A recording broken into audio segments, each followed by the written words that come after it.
by our private sector. All right, and still at the Connect Kenya Summit, the ICT Authority has hinted at the possibility of developing a revolving fund to support local ICT innovations in a move that the authority says will help scale up innovations and accelerate Kenya's digital transformation. Now, I spoke to the ICT Authority CEO Stanley Kamunguya on how local investors will benefit from the fund. Stanley Kamunguya, thank you so much for making time to speak to us. And of course, this comes at a time when you're doing a post-mortem of the Connect Summit 2023. For us, what we have done is to come up with mechanisms for the private sector to get involved in a number of ways. The first one is where we are saying, remember the investment spent, whether by government or private sector, in one way or another, comes from the same citizens and is supposed to serve the same citizens. So first we are saying the private sector, we need to collaborate so that when they are laying infrastructure, they don't need to lay infrastructure where either government or other private sector entities have already laid that infrastructure. And we have established a mechanism where they are able to quickly check with us, and we are certain that that is going to save us a lot of costs, so that then instead of laying infrastructure, digital infrastructure, where someone else has already laid it, they can go and put that investment where there is none. And then eventually we can be able to reduce the costs of laying infrastructure. On the area of innovators, we have a program we run at the ICT Authority where we allow innovators to submit their innovations. We go through a vetting process and we select a few who we take through an incubation program. And the program is called the White Box program under the ICT Authority. But what we have seen is that we are being flooded by innovations, more than actually what we can be able to support in the incubation program. So we have reached out to a number of development partners to help us support these innovators. We are also working with other private innovation hubs to collaborate on ideas and best practices in terms of how to scale these investments, or rather innovations, to commercial scale. But from a sustainability perspective, we believe that we need to establish an innovators fund. We should be able to attract funding from the private sector, private equity investors, and other stakeholders who can be able to put in these funds. We have a mechanism then of financing the innovators, and when they are viable, then they can be able to pay back this funding, and then it becomes a sort of revolving fund. One might actually wonder, how then will this revolving fund be different from what we're currently seeing within government, something like Hustler Fund? And we know that there have been many funds, that have been established in the past. And what we are saying is, what are the things that work and what are the things that do not work? If there are other mechanisms for us to be able to support our innovators, we will complement those mechanisms with a fund.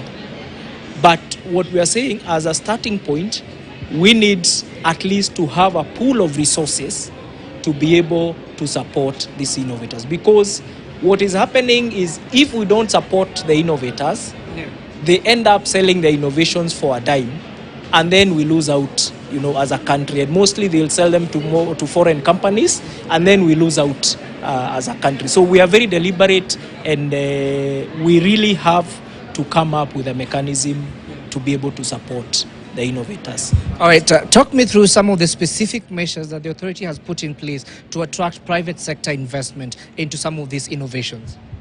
So, first of all, we have opened ourselves up to the private sector in the area of the infrastructure, in the area of services, and also ICT enterprise. And I think the president has already put in a number of measures, including these restrictions around ownership of the 30% ownership for private companies which want to invest in the country. But also, we are looking at other, policies and laws that has been restricting foreign investments in the country. Well, we still remain careful to make sure that again, the foreigners do not come and run away with our innovations. But first is to look at some of those restrictive laws, and then number two is also to open up collaborations with the private sector so that they can come and give us ideas and best practices in terms of how then we can be able to drive innovation. All right, there is a perception in the market that some of the most successful innovations that we're currently seeing in the Kenyan market are foreign-backed with a Kenyan face. Maybe is this something that you have experienced or that you have seen, and what are you currently doing to make sure that the innovations that benefit from the revolving fund that you've talked about are actually Kenyan funded and Kenyan found? So look, again, it's a tricky balance which we must be willing and ready to undertake. Because on one hand, you want to encourage foreign companies to come and invest.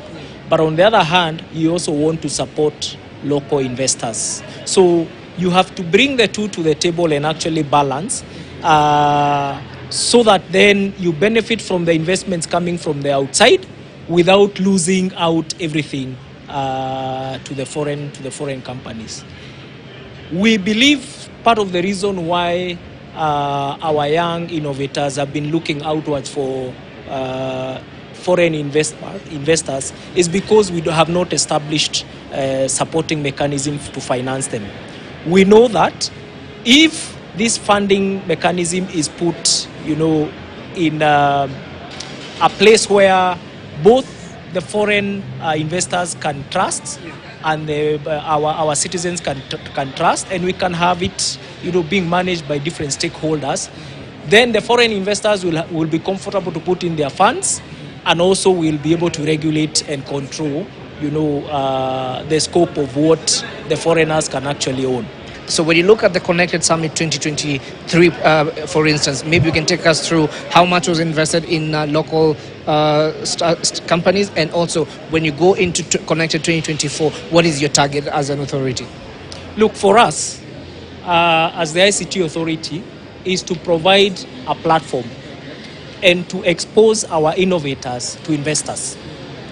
That is our primary role, and to create a mechanism where they can actually get the funding. So we don't go in and say we are targeting X amount of dollars for this year. Yeah. We want to, our work as government is to create an enabling and facilitative environment. And that is really our objective. Yeah. And what we're looking at now, because again, we have seen the kind of innovations that have been coming to us are only in a few sectors. You've seen maybe probably finance sector, financial sector, education, and so on. Now we want to encourage innovators to also go across board. And we believe there's a lot of scope, when you look at agriculture and now these sensitive issues around climate, we believe there are a lot of innovations which can attract a lot of funding. And this will be our objective going into 2024. Africa Connected Summit, that we can actually have more and more diverse innovations to be able to attract a wider range of investments. When you're talking about a Continental Connect Summit, one of the things that then a lot of the participants will be looking forward is how then do we tap into the Africa Continental Free Trade Area, and what is the role of ICT in that? We are saying we already have an advantage as a country because of the level of skills for our people in ICT sector. That's one. Number two, we already established ourselves as a hub in terms of connectivity. If you look at the number of submarine cables that are landing here, and the in-country connectivity is fairly good. Then you now couple it with the innovations that we are seeing. So we believe that the summit will give us a good platform to showcase what Kenya has to offer for the rest of Africa, or to the rest of Africa. Yeah. But on the same breath, we also appreciate that other countries are also making, significant strides in this area. So really, the summit, the Connected Africa Summit 2024, is to bring all this together and see how first we can put Kenya on the map even better, but also how we can put Africa on the map and become a more competitive continent backed by ICT. That is what the objective of the summit is. All right, and on that note, we want to switch